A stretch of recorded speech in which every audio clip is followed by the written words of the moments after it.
국회와 국내 다른 지자체 일부가 시군이 의회에 보낸 예산안을 공개하고 있지만 도내 모든 지자체들은 의회 심의를 거쳐 예산을 확정하기 전까지 예산안을 공개하지 않고 있습니다.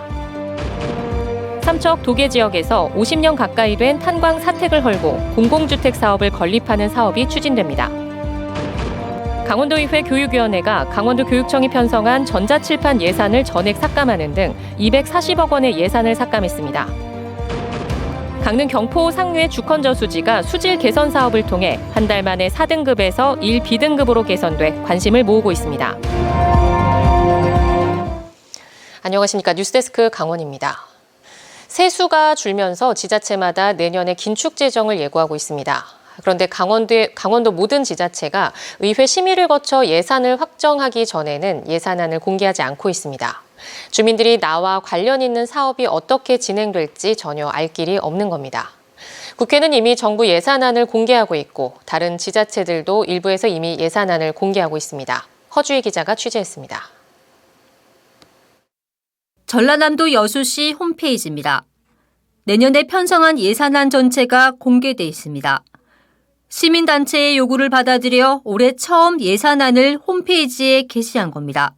시민의 알 권리 충족 차원에서 내년도 예산안을 공개 요청 질의가 들어왔습니다. 이에 따라서 공개 결정을 하게 됐습니다. 강원도 지자체는 어떤지 살펴봤습니다. 강원도청 홈페이지는 물론 18개 시군 어디에도 내년 예산안을 찾아보기 힘듭니다. 예산안이 아직 확정되지 않았고 의회와의 조율이 필요하다는 게 주된 이유입니다. 현재 예산안은 강원도 의회에서 심의 중인 사항으로 예산 심사가 모두 완료되면 공개될 예정입니다. 의회 심의를 거쳐 확정된 예산은 지방재정법에 따라 공개하도록 돼 있지만 편성안은 공개 대상이 아니라는 겁니다. 하지만 정보공개법에 따르면 비공개 사안도 아닙니다. 이미 국회도 내년 예산안이 통과되기 전에 상임위원회에서 어떻게 조정됐는지 모든 과정을 홈페이지에 공개하고 있습니다. 전국 지자체 가운데 울산시가 공개를 하고 있고 세종시 예산안은 의회가 나서 적극 공개를 하고 있습니다. 하지만 대부분의 지자체가 예산안을 내부 자료로 보고 공개하지 않고 있습니다. 결국 내 지역 예산은 편성된 뒤에 의회 심의 과정을 거쳐 최소 한 달이 지나서야 확정된 안만 볼 수 있습니다. 행정부에서 올렸던 안이 의회 논의 과정을 통해서 어떻게 수정이 되었는지에 대한 내용들까지 시민들이 다 알아야 되는 게 기본적인 권리라고 생각해요. 정부 세수 감소로 내년 긴축 재정이 불가피해지면서 주민 예산이 여기저기 잘려나가고 있습니다. 나와 밀접한 사업들이 어떻게 편성되고 조정됐는지 알 수도 없는 상황이 반복되는데도 우리 지자체들은 주민 참여 예산 제도를 운영하고 있다는 입장을 되풀이하고 있습니다. MBC 뉴스 허주입니다. 폐광 지역에는 아직도 낡고 오래된 탄광 사택들이 많습니다. 도시 미관을 흐리고 안전관리에 어려움도 있지만 마땅히 갈 곳이 없는 주민들이 살고 있는데요. 삼척 도계 지역에서 50년 가까이 된 탄광 사택을 헐고 공공주택을 건립하는 사업이 추진됩니다. 배연한 기자가 보도합니다. 아직도 탄광 두 곳이 운영되고 있는 삼척 도계 지역에 위치한 장미사택. 67세대가 단층으로 연결된 형태인데 사람이 살지 않는 빈집의 흔적도 어렵지 않게 찾아볼 수 있습니다. 지난 1975년 건립돼 지어진 지 반백년 가까이 되어가면서 한눈에 봐도 낡고 노후된 모습입니다.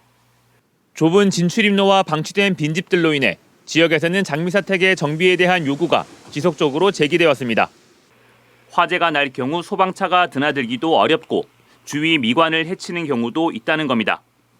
주차하는 게 한 60대 들어와요. 60대 들어오는데 이 건물 때문에 여기 이제 차가 들어오는 게 불편하고 그다음에 이제 뭐 대형 화재가 났다 할 경우에 소방차가 못 들어오잖아요. 삼척시는 이러한 문제를 해결하기 위해 지난 2018년 국토교통부에 마을정비형 공공임대주택 사업의 공모에 선정됐습니다. 하지만 사업비 분담을 놓고 LH와 삼척시가 이견을 좁히지 못하며 사업 추진에 어려움을 겪다가 양 기관이 한 발씩 물러서며 사업이 본격화됐습니다. 공공임대주택은 120세대 규모로 전체 사업비는 305억 원이며 4개 동 7, 8층 규모로 건립될 예정입니다. 지난 10월 정부의 사업 계획 승인을 받았고 감정평가와 보상, 이주와 철거 등을 거쳐 내년 말 착공을 목표로 하고 있습니다.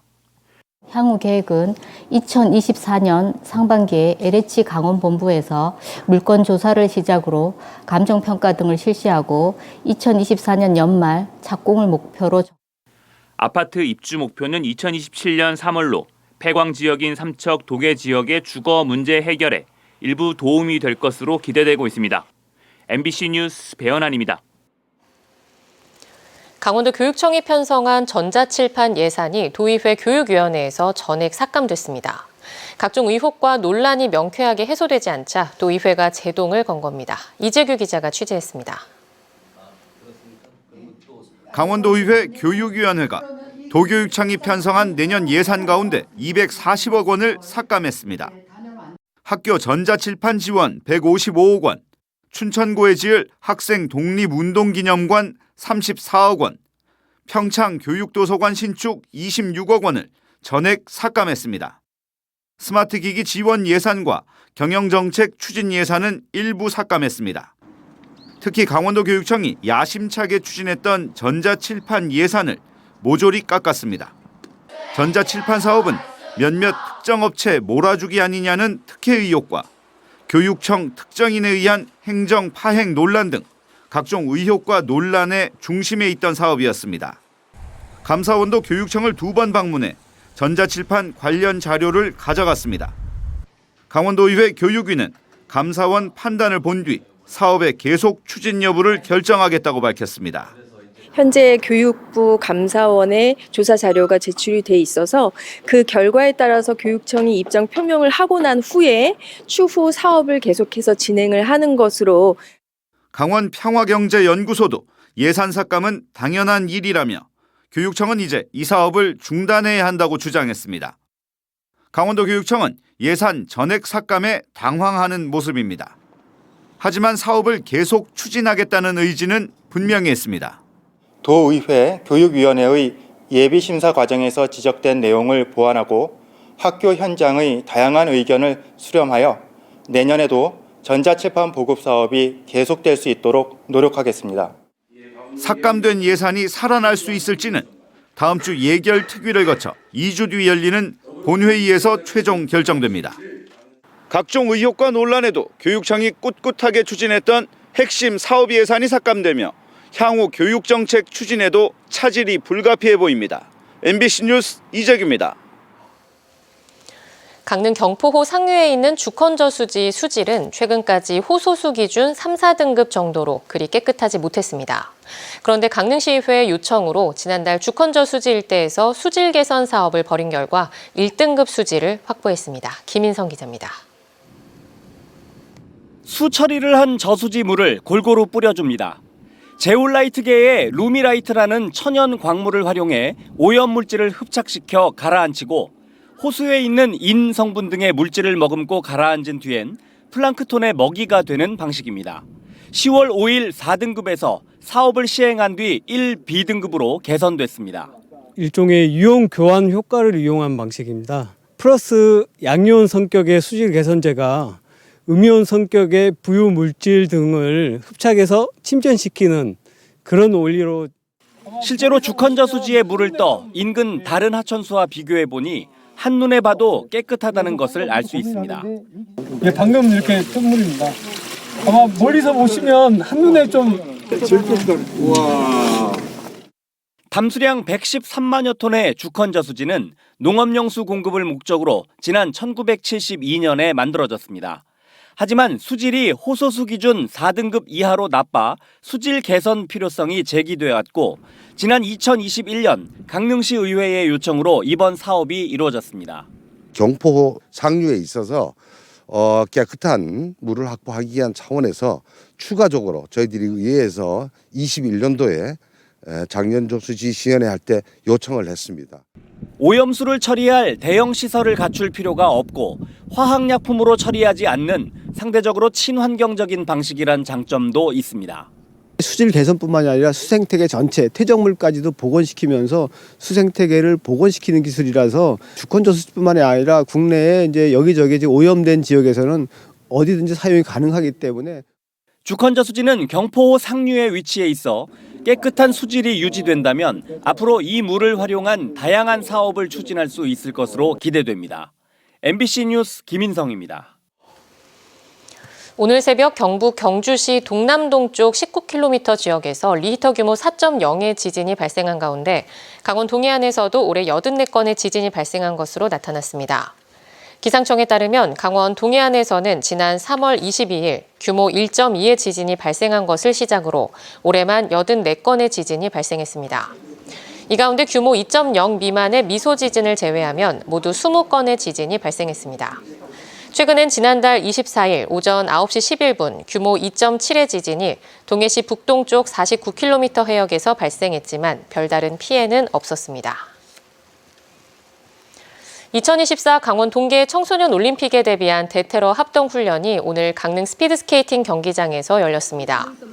이번 훈련에서는 차량 돌진이나 자폭 드론 테러 등 각종 테러 상황에 대비해 테러 현장 봉쇄와 인질 구출 작전 등이 다양하게 진행됐습니다. 이번 훈련은 대회 조직위원회와 문화체육관광부, 대테러 안전대책본부, 육군 3군단, 강원경찰청, 강원소방본부 등이 합동으로 시행됐습니다. 동해시가 모든 남녀 직원을 당직에 참여시키는 양성통합당직제를 시범 운영합니다. 동해시는 당직 편성 인원이 줄고 남성 직원들의 당직 주기가 짧은 점 등을 고려해 12월부터 양성통합당직제를 운영할 계획으로 모든 직원이 일직과 숙직 구분 없이 당직 근무에 참여한다고 밝혔습니다. 현재 동해시의 여성 공무원 비율은 51%며 양성통합당직제가 운영되면 남성 직원의 당직 주기는 현재 1.2개월에서 2개월로 늘어나게 됩니다. 강릉 옥계항에서 처음으로 러시아 블라디보스토크로 수출 물품을 실어 나를 7,447톤급 선박 보스토치니 보이저호가 출항했습니다. 이 화물선에는 강릉 지역 중소기업 7곳이 생산한 오징어 튀김과 커피빵, 화장품과 여성용품 등 컨테이너 1개 분량의 수출품이 실렸고 이 물품은 다음 달 10일부터 열흘간 러시아의 한 유통 전문점에서 판매될 예정입니다. 한편 옥계항에서는 지난 8월부터 흥하라인의 화물선이 일본, 부산 옥계 노선을 주 1회 운항하고 10월에는 러시아의 8,000톤급 화물 선박이 입항하는 등 국제 화물선 운항이 최근 본격적으로 시작됐습니다. 국립강릉원주대학교 제5대 총장 임용 후보자의 박덕영 치의학과 교수와 왕보현 전자공학과 교수가 1, 2순위로 선출됐습니다. 강릉원주대는 어제 교원과 직원, 학생 등이 참가한 임용 후보자 선거 결과 박덕영 교수 56.6표, 왕보현 교수 43.3표를 얻었다고 밝혔습니다. 대학은 연구업적물 검증위원회를 거쳐 1, 2순위 후보를 교육부에 추천하고 대통령은 교육부 장관의 제청을 받아 이들 중 한 명을 2월 20일로 임기를 마치는 현 반선섭 총장의 후임으로 임명할 계획입니다. 태백시가 2개로 나눠져 있던 택시콜 서비스를 통합해 운영합니다. 태백시는 개인 택시와 법인 택시로 나눠 운영 중이던 택시 콜센터를 내년부터 태백상콜로 통합 운영하기로 하고 12월 한 달간 사전 홍보 활동에 나섭니다. 이에 따라 개인 법인 택시 290대가 태백상콜로 통합 운영되며 기존 법인 택시 대표 번호는 폐지됩니다. 속초시 공식 쇼핑몰인 속초몰이 오늘부터 운영을 시작했습니다. 속초시와 강원특별자치도 경제진흥원이 함께 구축한 속초몰에는 게장과 오징어 순대, 젓갈 등 지역 기업의 우수 제품들이 입점해 있습니다. 속초시는 12월 13일까지 매주 월요일과 목요일 오전 10시에 전품목 50% 할인 쿠폰을 제공합니다. 강원뉴스 마칩니다. 시청해주신 여러분 고맙습니다.